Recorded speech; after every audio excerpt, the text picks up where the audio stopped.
morning all of you. How are you? I hope you all are fine. Students, yesterday we start our chemical properties of haloalkane and haloarine. और हमने देखा था कि हम chemical properties तीन category में पढ़ेंगे, एक nucleophilic substitution reaction, elimination reaction and reaction with metal. ठीक है, तो हमने न्यूक्लियोफिलिक सब्स्टिट्यूशन स्टार्ट किया था और उसमें हमने मैकेनिज्म पार्ट देख लिया था कि SN1 होता है और SN2 होता है और कुछ ऑप्टिकल एक्टिविटी से रिलेटेड हमने टर्म्स देखी थी, इतना किया था. तो आज हम पढ़ेंगे एसिड जो न्यूक्लियोफिलिक सब्स्टिट्यूशन रिएक्शन है वो होती कौन कौन सी, रिएक्शन बेसिकली क्या है और वो रिएक्शन कौन से मैकेनिज्म से जाएगी. बहुत सिंपल रिएक्शंस है. देखो, न्यूक्लियोफिलिक सब्स्टिट्यूशन है मींस X रिप्लेस होगा किसी न किसी न्यूक्लियोफाइल से. ठीक है, तो देखो पहले हम चेक करें कि हमें X को रिप्लेस करना है अल्कोहल से, तो हम इसमें क्या डालेंगे, ऐसा न्यूक्लियोफाइल डालेंगे जो आपको क्या दे, OH नेगेटिव न्यूक्लियोफाइल दे. तो अगर आपको अल्काइल हैलाइड को कन्वर्ट करना है अल्कोहल में, तो बेसिकली आप चार चीजें डाल सकते हो. उन चार चीजों से किसमें कन्वर्ट हो जाएगा, ये अल्कोहल में. आप क्या क्या डाल सकते हो, याद रखना, एक्वस KOH, ये आपको क्या देगा, OH नेगेटिव देगा. आप एक्वस KOH डाल सकते हो या फिर और आप एक्वस NaOH डाल सकते हो. ठीक है, ये भी आपको क्या देगा, OH नेगेटिव. या फिर आप क्या डाल दो, आप मोइस्ट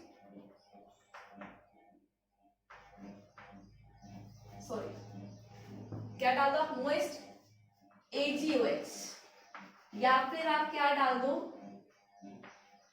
मोइस्ट Ag2. ये सब के सब किसमें कन्वर्ट करेंगे, अल्काइल हैलाइड को कन्वर्ट करेंगे अल्कोहल में. अगर बेसिकली देखा जाए तो ये सब के सब जो मैंने अभी ये नेम लिखे हैं, ये सारे क्या हैं, स्ट्रॉन्ग न्यूक्लियोफाइल है. ये सब के सब क्या है, स्ट्रॉन्ग न्यूक्लियोफाइल. ठीक है, तो देखो स्ट्रॉन्ग न्यूक्लियोफाइल की रिक्वायरमेंट किसमें थी, आपकी SN2 रिएक्शन में. कि क्यों, क्योंकि न्यूक्लियोफाइल का अटैक और ये एक साथ होना है, तो जितना स्ट्रॉन्ग होगा वो इतना अटैक करेगा, उतना ही इजीली लीव करेगा. तो बेसिकली ये रिएक्शन कौन से मैकेनिज्म से होगी, SN2 मैकेनिज्म से होगी. और आपका कौन सा अटैक होगा, रियर साइड मतलब बैक साइड अटैक होगा. अगर बैक साइड अटैक होगा, बैक साइड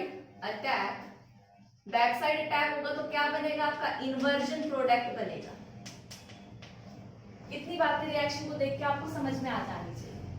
आई होप ये समझ आया होगा. तो जब भी आपको अल्कोहल को किसमें अल्काइल हैलाइड को अल्कोहल में कन्वर्ट करना है, तो आप इन चार चीजों में से कुछ भी यूज कर दो. ठीक है, नेक्स्ट आती है, अगर आपको अल्कोहल को किसमें कन्वर्ट करना है, आपको ईथर में कन्वर्ट करना है. ईथर क्या होता है आपका, ROR. ठीक है, तो बेसिकली आपको ROR, ये सेम भी हो सकता है, डिफरेंट, चलो डिफरेंट मान लिया. इट मींस आपको X से रिप्लेस करना है OR को, तो आप यहाँ पे कौन सा न्यूक्लियोफाइल डाल देंगे, आप यहाँ पे OR- नेगेटिव न्यूक्लियोफाइल डाल देंगे. ये भी क्या है, एक स्ट्रॉन्ग न्यूक्लियोफाइल है. क्या है, स्ट्रॉन्ग न्यूक्लियोफाइल. स्ट्रॉन्ग न्यूक्लियोफाइल है तो कौन से मैकेनिज्म से जाएगा, आपका SN2. यहाँ पर भी क्या होगा, बैक साइड अटैक होगा और आपका क्या होगा, इन्वर्जन इन प्रोडक्ट होगा. ठीक है, और इस रिएक्शन को हम नेम रिएक्शन के नाम से जानते हैं. देखो OR है, यहाँ पे Na भी इसके साथ अटैच हो सकता है, कोई कैटायन. इस रिएक्शन की एक नेम रिएक्शन जिसको हम विलियमसन सिंथेसिस बोलते हैं, विलियमसन सिंथेसिस, याद रखना.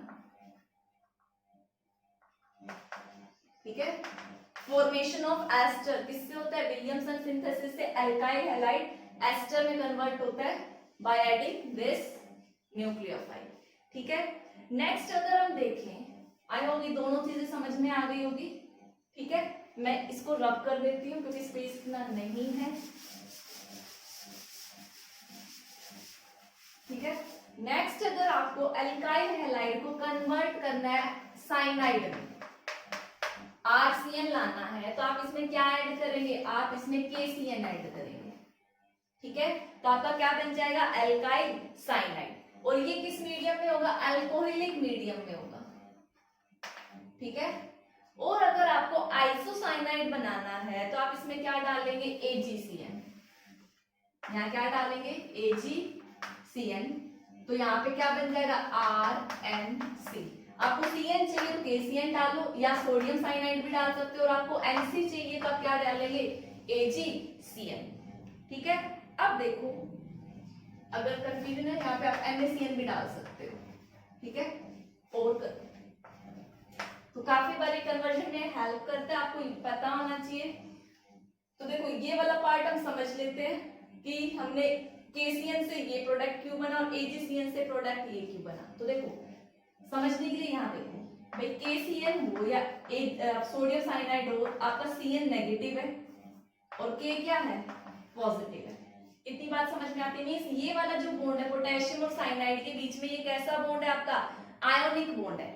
ठीक है, अब आयोनिक बॉन्ड है तो देखो KCN, इसमें पॉजिटिव होगा तो इसके ऊपर क्या होगा कार्बन के ऊपर नेगेटिव चार्ज। तो आपका जो न्यूक्लियोफाइल है वो ये है C नेगेटिव इस पे, तो जो न्यू अटैक होगा वो कहां से होगा इस कार्बन से अटैक होगा। तो ये कार्बन अटैक करेगा तो बॉन्ड फॉर्मेशन कहां से होगी साइनाइड से होगी, इसीलिए कार्बन के साथ कौन सा बॉन्ड है आपका ये साइनाइड का C का बॉन्ड है। ठीक है, और अगर मैं AgCN को देखूं तो AgCN वाला बॉन्ड आपका क्या है कोवेलेंट बॉन्ड है। ठीक है, ये जो AgC और ये जो ट्रिपल बॉन्ड है ये बॉन्ड क्या है कोवेलेंट, ये यहाँ से ब्रेक नहीं होगा। जो इसकी इलेक्ट्रॉन पेयर है ये इसका इस जो R ग्रुप है इस पे अटैक करेंगे, तो अगर इस पे अटैक करेंगे तो बॉन्ड किसके थ्रू बनेगा R का N के साथ बनेगा। तो ऑब्वियस सी बात है ये सब किसकी वजह से हुआ है, ये इस बॉन्ड के नेचर की वजह से हुआ है। यहाँ पे ये बॉन्ड आयनिक है, यहाँ पे क्या है ये कोवेलेंट है। ठीक है, तो ये वाली बात समझ में आ गई होगी। अब देखो अगर आपको क्या लाना है नाइट्राइट लाना है तो आप इसके अंदर क्या डालेंगे, मींस आपको एल्काइल हैलाइड से क्या बनाना है नाइट, आप एल्काइल नाइट्राइल बोल दो नाइट्राइट बोल दो, मींस आपको ONO लाना है RONO। तो आप इसमें क्या डालेंगे KNO2 डाल दो या फिर सोडियम डाल दो NaNO2, एक ही बात है। ठीक है, वही बात। ठीक है, तो देखो यहाँ पे ये जो अटैचमेंट है ये कैसे है आपकी, ये बॉन्ड ऐसे है, ये ON डबल बॉन्ड O, ये नेगेटिव। यहाँ पे जो न्यूक्लियोफाइल जनरेट होगा वो ये न्यूक्लियोफाइल जनरेट होगा, तो अटैक कहाँ से होगा इस ऑक्सीजन से होगा। तो जो R ग्रुप है यहाँ पे जो अटैच होगा, जो अटैक होगा वो इस ऑक्सीजन के थ्रू होगा, तो आपका क्या बनेगा ये बनेगा। अगर आप यहाँ पे क्या डालते हो AgNO2 डालते हो, ठीक है, तो ऑब्वियस सी बात है ये वाला बॉन्ड क्या है कोवेलेंट बॉन्ड है। ठीक है, अब कोवेलेंट बॉन्ड है तो अटैक देखो AgNO डबल बॉन्ड O। ठीक है, सॉरी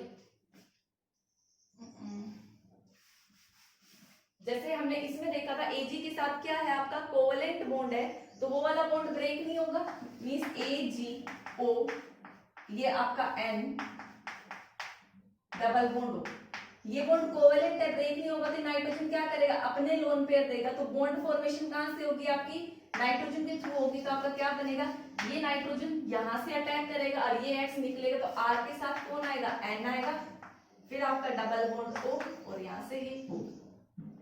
आई होप इतनी बातें आपको समझ आ गई होंगी। ठीक है, यहाँ पे फिर क्या आ जाएगा पॉजिटिव चार्ज और यहाँ पे क्या आ जाएगा नेगेटिव चार्ज। तो आपको ये वाले कन्वर्जेंस चार ये इंपॉर्टेंट है, इससे जो पहले दो करे वो सारी इसकी क्या थी केमिकल प्रॉपर्टीज थी। ठीक है, अब इसकी मींस न्यूक्लियोफिलिक सब्स्टिट्यूशन रिएक्शन था, एक न्यूक्लियोफिलिक सब्स्टिट्यूशन रिएक्शन और रहता है वो और बताती हूँ, पहले आप इसको नोट डाउन करो। स्टूडेंट्स देखो अब हम रिएक्शन करा रहे हैं RX की अमोनिया के साथ, तो देखो ये आपका NH3। ठीक है, बेसिकली इसके साथ है तो सब्स्टिट्यूशन हो रहा है, यहाँ से आपका क्या रिमूव हो जाएगा HX रिमूव हो जाएगा माइनस HX, तो आपका यहाँ क्या बनेगा RNH2 बनेगा। ठीक है, मींस इसका X रिप्लेस हो गया किससे NH2 ग्रुप से, तो आपकी क्या बन गई प्राइमरी अमीन बन गई प्राइमरी अमीन। ठीक है, अब अगर मैं इसमें और RX डाल दूं तो भाई इसका ये एक H, यहाँ पे दो H है, एक H यहाँ से एक X यहाँ से क्या हो गया माइनस HX, तो नाइट्रोजन का एक हाइड्रोजन रिप्लेस हो गया फिर से किससे R ग्रुप से, तो ये R ये N, एक हाइड्रोजन इसके पास बचा, दूसरा भी क्या आ गया R। अगर मैं इसमें एक और एल्काइल हैलाइड डाल दूं RH, तो ये H ये X क्या हो जाएगा -HX, तो नाइट्रोजन के पास क्या आ गए 3R आ गए। ठीक है, अब देखो इसके पास क्या है, एक लोन पेयर बाकी है, तो ये फर्दर किसके साथ रिएक्ट करे, RX के साथ रिएक्ट करे, तो ये लोन पेयर के थ्रू अपने इसके साथ बॉन्ड बना सकता है, कोऑर्डिनेट बॉन्ड, तो ये R इसने कोऑर्डिनेट के साथ इसके साथ किया, नाइट्रोजन पे कैसा चार्ज है पॉजिटिव, तो बाहर क्या रहेगा आपका X नेगेटिव, इसको हम बोलते हैं क्वार्टेनरी अमीन, क्वार्टेनरी अमीन। ठीक है, तो ये जो है एलिमिनेशन हो रहा है, देखो जो आपने अमोनिया के साथ रिएक्ट करा, एक एक करके आपका हाइड्रोजन रिप्लेस हो गया, आप बोल सकते हो R ग्रुप से। ठीक है, इस रिएक्शन का नेम है होफमैन अमोनोलिसिस। क्या बोलते हैं, होफमैन अमोनोलिसिस। ठीक है, यहाँ पे आप बोल सकते हो आपका जो बने हैं प्रोडक्ट वो क्या बने, मिक्सचर ऑफ प्रोडक्ट। देखो यहाँ पे प्राइमरी अमीन है, ये कैसा अमीन है सेकेंडरी, ये कैसा है टर्शियरी, और ये क्या है क्वार्टरनरी। इसकी एक लिमिटेशन है कि ये हम इसे बेसिकली हम प्राइमरी अमीन बनाना चाहें तो नहीं बना सकते। क्यों, क्योंकि इसके साथ बाकी सेकेंडरी और टर्शियरी अमीन्स भी बनते हैं। और ये क्वेश्चन इस बार बोर्ड एग्जाम में पूछा भी गया था कि वाई जो ये अमोनोलिसिस रिएक्शन है, जो फॉर्मेशन ऑफ अमीन के लिए अमोनोलिसिस रिएक्शन हम प्रीफर क्यों नहीं करते, जो होफमैन वाली है क्यों नहीं करते, क्योंकि जब हम इसका अल्काइल हैलाइड का अमोनोलिसिस कराने जाते हैं तो हमें क्या मिलता है, एक से ज्यादा प्रोडक्ट मिलते हैं, और उन प्रोडक्ट को सेपरेट करना क्या है, डिफिकल्ट है। इसीलिए हम फॉर्मेशन ऑफ अमीन के लिए ये प्रोसेस फॉलो नहीं करते। पूछा गया था, काफी इंपॉर्टेंट क्वेश्चन है, नोट डाउन। स्टूडेंट देखो हम अपना न्यूक्लियोफिलिक सब्स्टिट्यूशन रिएक्शन कंप्लीट कर चुके हैं। ठीक है, वो 7-8 रिएक्शंस थी कि आपको अगर क्या क्या बनाना है उसके लिए हम कौन कौन से आपके न्यूक्लियोफाइल डालेंगे। बहुत सिंपल था, एक चार्ट के थ्रू सारे रिएक्शंस को आप एक साथ स्टडी कर सकते हो। ठीक है, नेक्स्ट है हमारी एलिमिनेशन रिएक्शन। अगर एल्काइल हैलाइड में से एक हैलोजन और एक हाइड्रोजन निकल जाए तो क्या होगा, एलिमिनेशन है, फिर उसमें से HX निकला है। ठीक है, और उसको हम क्या बोलेंगे, डिहाइड्रो। हाइड्रो मतलब आपका हाइड्रोजन, और हैलोजिनेशन मतलब जो भी X उसके साथ लगा हुआ होगा वो चीज रिमूव हो जाए। और इसके रिमूव होने से आपकी क्या होगी, फॉर्मेशन ऑफ एल्कीन होगी। ठीक है, एल्कीन बनेगा। अब देखो कैसे होगा, पहले आप इसको 2 कार्बन से समझो। आपकी क्या है, सपोज कर लो क्लोरोइथीन, इथेन है, क्लोरोइथेन Cl लगा दिया। ठीक है, अब देखो आप इसमें क्या डालो, एक न्यूक्लियोफाइल डालो KOH। आपने क्या डाला, KOH।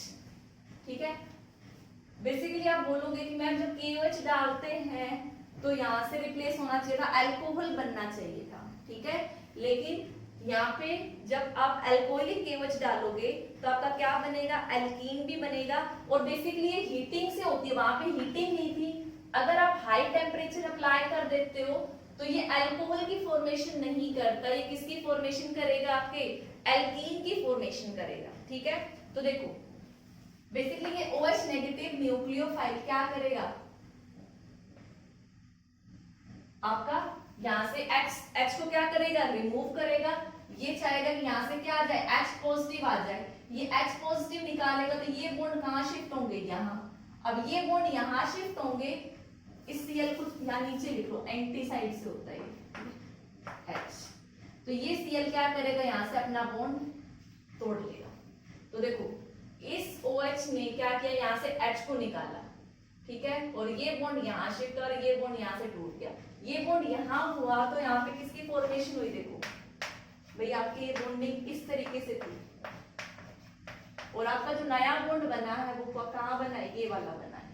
तो किसकी फॉर्मेशन हो गई, एल्कीन की। फर्क क्या है, ये हाई टेम्परेचर पे होता है। अगर यहाँ टेम्परेचर नहीं होता और आप अल्कोहलिक KOH लगा, सॉरी यहाँ पे एक्वस KOH लगा रहे होते तो आपका क्या होता, अल्कोहल बनता। बट यहाँ पे क्या है, हाई टेम्परेचर है, तब यहाँ पे किसकी फॉर्मेशन होगी, फॉर्मेशन ऑफ एल्कीन होगी। ये आपको याद रखना है। ठीक है, और एक चीज और देखो, ये आपका हैलोजन किस पे है, इस कार्बन पे, तो ये कार्बन कौन सा होगा, अल्फा कार्बन, और ये कार्बन कौन सा होगा, बीटा। तो याद रखना जो कार्बन जो बीटा कार्बन है वहीं से हाइड्रोजन निकलेगा, ठीक है।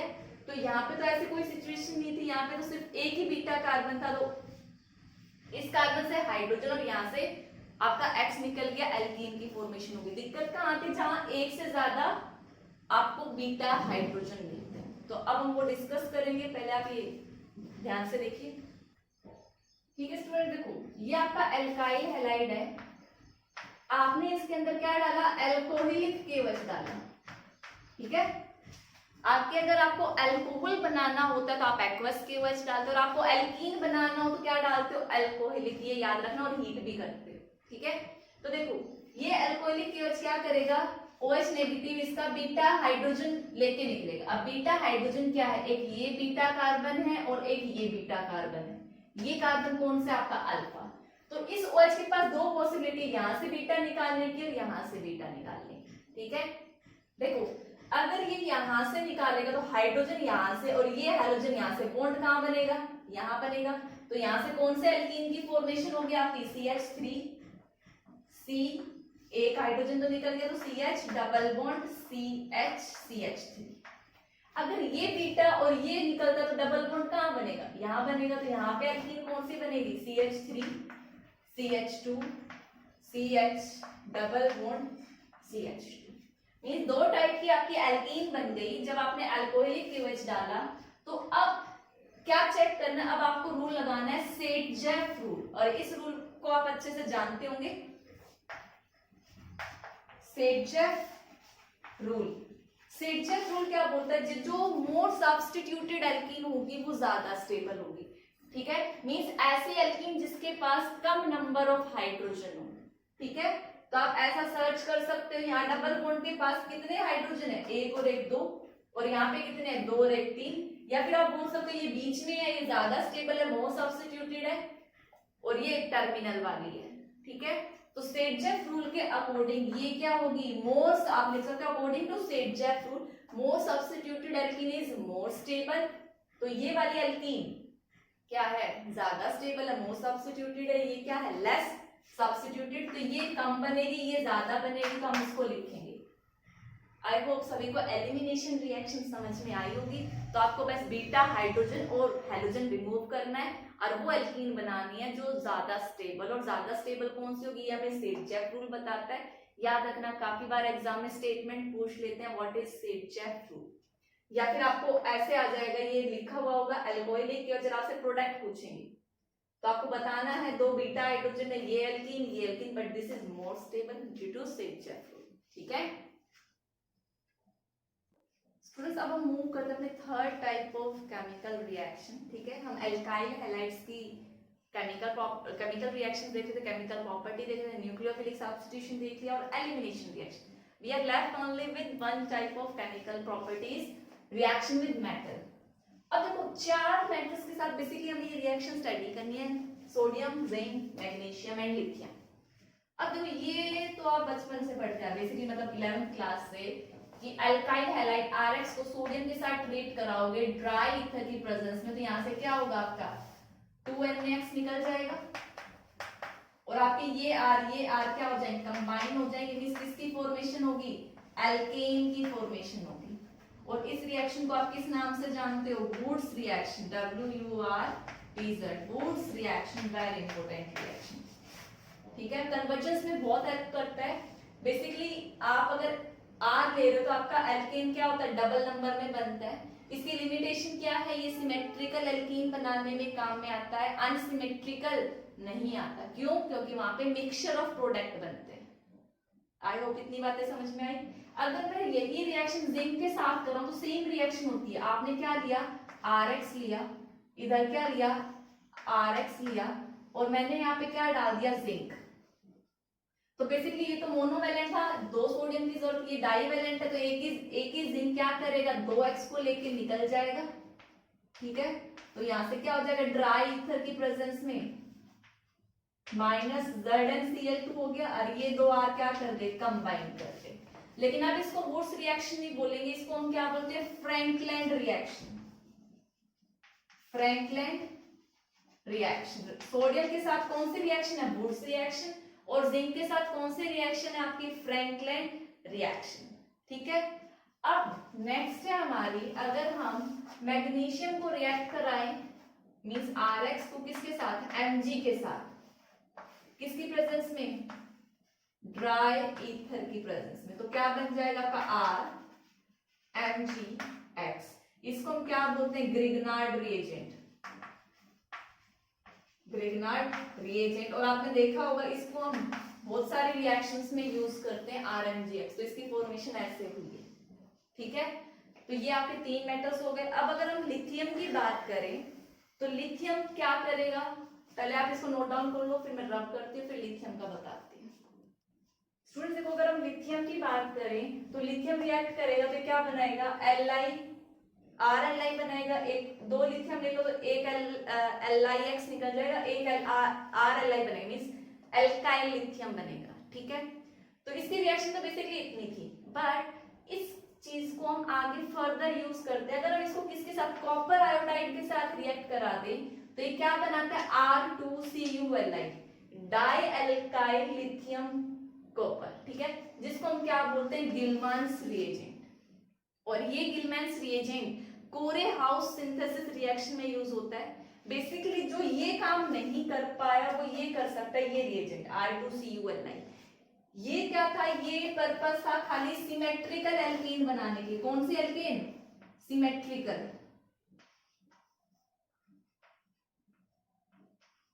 ठीक है। और ये किसके काम में आता है? ये अनसिमेट्रिकल एल्कीन भी बना सकता है। ठीक है। तो ये हमारी रिएक्शंस थी विद मेटल एटम।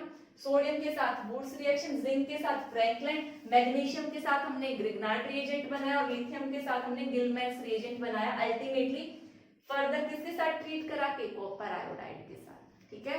तो यहाँ पे हमारी chemical properties of alkyl halide finish होती हैं। अब हम मूव करते हैं एराइल हैलाइड पे। ठीक है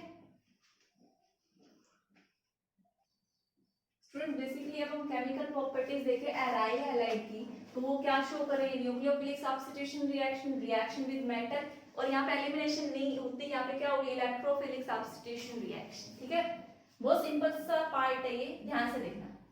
ठीक है, ये रिएक्शन विद मेटल और ये अब मैं बाद में डिस्कस करूंगी। ठीक है, तो पहले अब हम आते हैं अपने न्यूक्लियोफिलिक पे। न्यूक्लियोफिलिक सब्स्टिट्यूशन में बेसिकली क्या होता है? ये एक्स की क्या हो जाए? रिप्लेस हो जाए किसी न्यूक्लियोफाइल से, तो वो रिएक्शन आपकी क्या होगी? Nucleophilic substitution reaction.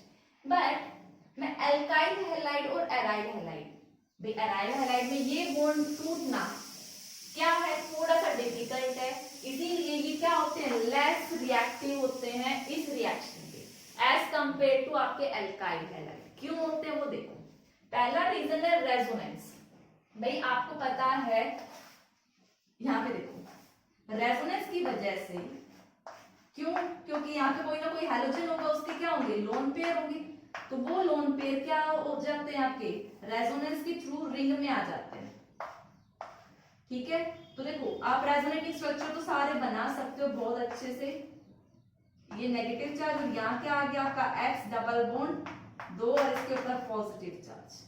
मैं फर्दर आगे की नहीं बना रही, बट आगे के जो भी रेजोनेटिंग स्ट्रक्चर बनेंगे उनमें ये बॉन्ड क्या होगा? डबल बॉन्ड वाला होगा। और आपको पता है अगर ये डबल बॉन्ड आ गया, ये सिंगल बॉन्ड से स्ट्रॉन्ग है, इजीली क्लीव नहीं होगा, ब्रेक नहीं होगा, तो क्या होगा भाई? जब यही बॉन्ड नहीं टूटा, क्यों? क्योंकि इस बॉन्ड में कैसा कैरेक्टर है? डबल बॉन्ड कैरेक्टर है, तो ये क्या होगा? लेस रिएक्टिव होगा टुवर्ड्स न्यूक्लियोफिलिक सब्स्टिट्यूशन रिएक्शन। ये था हमारा reason number 1 as compare to alkyl halide. अगर मैं सेकंड रीजन की बात करूं तो देखो आपका ये बेंजीन है, इसके ऊपर X है, ठीक है, इसको ऐसे लिखा, और ये आपका RX है, एल्काइल हैलाइड।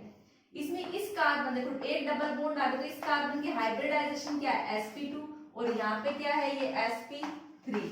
तो ये sp2 हाइब्रिड ऑर्बिटल यूज कर रहा है, और sp2 हाइब्रिड ऑर्बिटल क्या होती है? स्मॉल इन साइज, और sp3 क्या होती है? Large in size.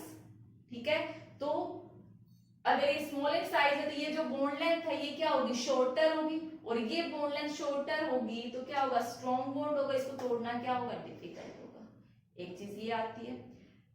नेक्स्ट अगर मैं बात करूं थर्ड रीजन, तो इस बॉन्ड में भाई ये बॉन्ड है आपका X और एक है आपका RX। बताओ इस बॉन्ड में पोलैरिटी ज्यादा होगी, बताओ। बेसिकली अगर हम बात करें तो ये वाला बॉन्ड में पोलैरिटी क्या होगी, पोलैरिटी मतलब डेल्टा नेगेटिव और डेल्टा पॉजिटिव। चलो यहाँ पर भी क्या होगा, डेल्टा पॉजिटिव डेल्टा नेगेटिव। यहाँ डबल बॉन्ड लोन पे उल्टा यही आ रहे हैं भाई, रेजोनेंस में देखा था ना डबल बॉन्ड आ रहा था, डबल बॉन्ड आ रहा था, इसके ऊपर नेगेटिव कहां जाएगा, वो तो इधर दे रहा है। तो आप बोल सकते हो ये क्या होता है, लेस पोलर होता है बॉन्ड, और ये क्या है, मोर पोलर। तो इसीलिए जो अल्काइल हैलाइड है वो न्यूक्लियोफिलिक सब्स्टिट्यूशन में बहुत अच्छे से जाते हैं और इनकी रिएक्टिविटी क्या है, कम है। पर अगर हम ड्रास्टिक कंडीशन में हाई टेम्परेचर वगैरह अप्लाई करें तो ये भी क्या शो कर सकते हैं, अपनी न्यूक्लियोफिलिक सब्स्टिट्यूशन शो कर सकते हैं। अब हम वही देखेंगे कि कौन कौन से शो करते हैं। पहले आप इसको कॉपी करो। स्टूडेंट्स देखिए सब्स्टिट्यूशन रिएक्शन देखते हैं। अब अगर हम बेंजीन के ऊपर जो क्लोरीन है इसको हमें OH से रिप्लेस करना है तो हम उसमें क्या डालेंगे, NaOH डालेंगे। और मैंने कहा था बेसिकली ये न्यूक्लियोफिलिक सब्स्टिट्यूशन रिएक्शन में लेस रिएक्टिव, तो आपको हाई ड्रास्टिक कंडीशन अप्लाई करनी पड़ेगी। तो देखो सॉरी आपने 623 केल्विन टेम्परेचर अप्लाई किया और 300 एटमॉस्फेरिक प्रेशर, तो आपका सोडियम फिनॉक्साइड बना। इसको हम क्या बोलते हैं, सोडियम फिनॉक्साइड। और फिर हम इसका एसिडिफिकेशन करा देंगे, डाइल्यूट HCl डाल दे तो आपका क्या बनेगा, फिनोल।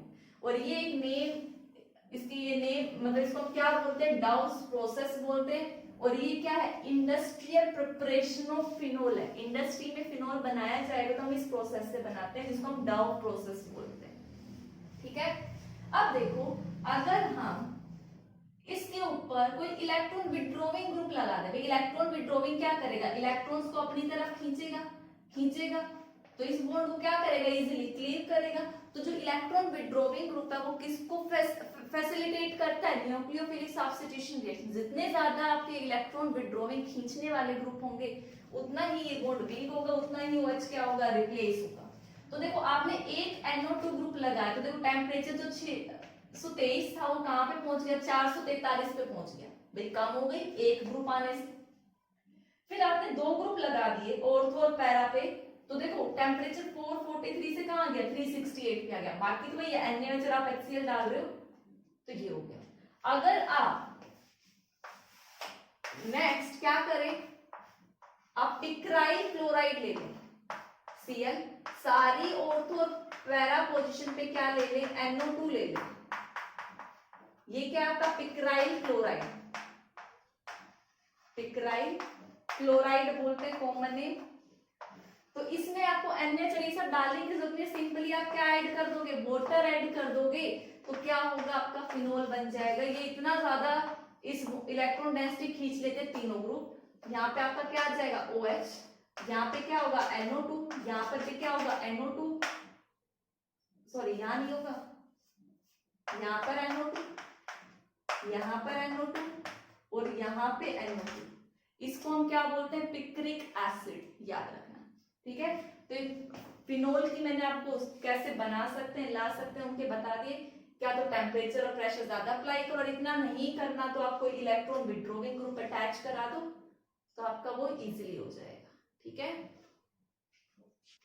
स्टूडेंट्स देखो अब हमारा next part electrophilic substitution reaction, और ये रिएक्शन आप ऑलमोस्ट कर चुके हो और सभी को याद भी होगा। फर्क कितना वो हमने बेंजीन के साथ देखी थी, अब यहाँ पे क्या सिर्फ X आपका ग्रुप अटैच है बेंजीन के साथ, तो इसका नेचर पता होना चाहिए भाई। ये है ये इलेक्ट्रोफिलिक सब्स्टिट्यूशन मतलब electrophile attacker means electron loving.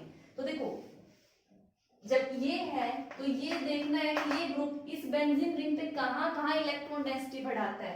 तो ये जो ग्रुप है जब आप इसकी रेजोनेटिव स्ट्रक्चर बनाते हो तो इसकी ऑर्थो और पैरा पोजीशन पे क्या आता है, नेगेटिव चार्ज आता है। तो मतलब ये कौन सा ग्रुप है आपका, ortho and para directing group है।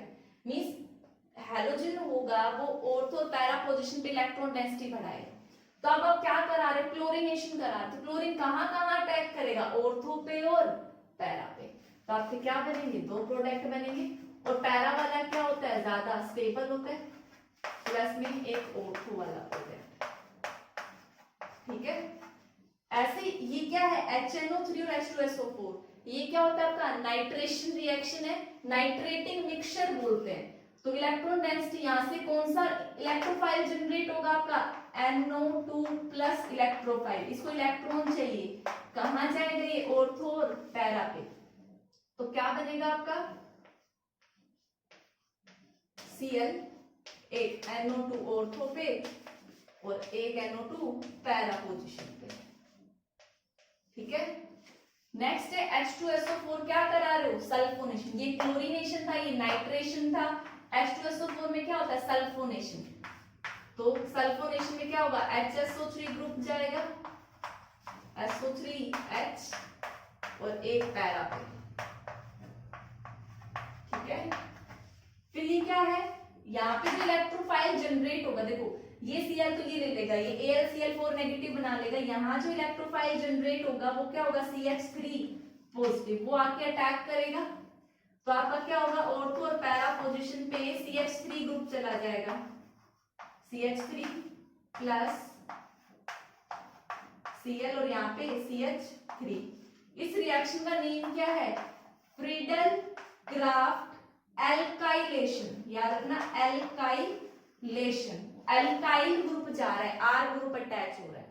नेक्स्ट है Cl तो ये ले लेगा, AlCl4 नेगेटिव बनेगा, जो इलेक्ट्रोफाइल यहाँ जनरेट होगा वो कौन सा होगा CH3CO पॉजिटिव, तो वही इस पे जाके अपना प्रोडक्ट बनाएगा, तो क्या बनाएगा भाई ये बेंजीन रिंग, ये Cl और यहाँ पे क्या आएगा C double bond O CH3 और एक बार ये ग्रुप आप क्या कर दो पैरा पोजीशन पे लगा दो, ये बेंजीन,